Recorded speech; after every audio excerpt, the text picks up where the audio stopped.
when you get these kiddos with these complex communication needs, lots going, you said earlier, you said something, a lot going on with their body, making sure that they're, really represented and that we're giving them the opportunity to communicate. Where do you start when you get, because they're coming into early intervention, 12 months, 18 months, you might even start seeing them a little bit earlier with that team. But where do you start with a child like that who has all of these medical issues, all these complex communication needs, where you know that it's going to be a struggle down the road and we need to start early? That is a loaded question. Where do you start? Where do you start? But I'm going to answer that. Some people will have different answers for that, but I'm going to start with authentic connection. Mm-hmm. And as speech language pathologists, we are naturally good at that. So we're already coming to the table well armed.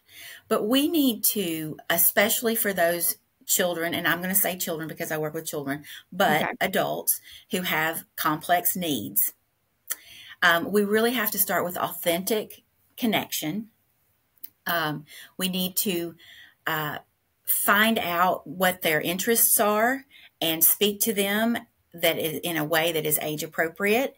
And mm-hmm, we need to encourage, and we need to look for their strengths and identify and speak about their strengths and not have a deficit focused intervention. We need mm-hmm, to have a strengths-based intervention with authentic connection.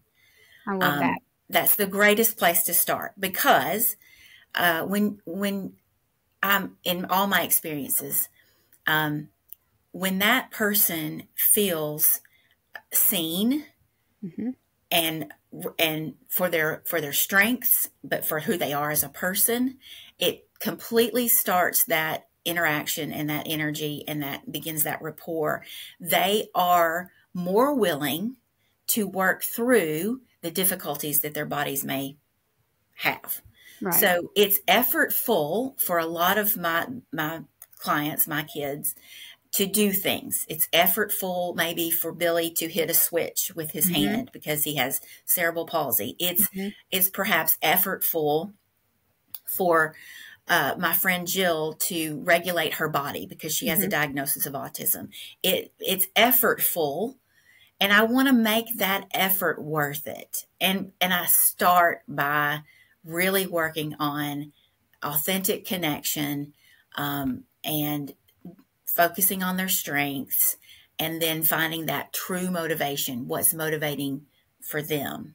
And that starts the conversation. And from there, I can work on the technical parts. I can work on, getting them in the readiness to learn state, and working on access and all the other things we have to consider. How do you work on access with those kids who have that difficulty moving their body? You're working with a multidisciplinary team, because you're going to have your PT and your OT there, I'm sure. Yes. Yes.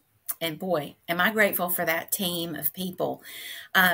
So I do say access is probably like the first thing in my brain that mm-hmm, starts, even when I'm working on authentic connection and I'm working on readiness to learn.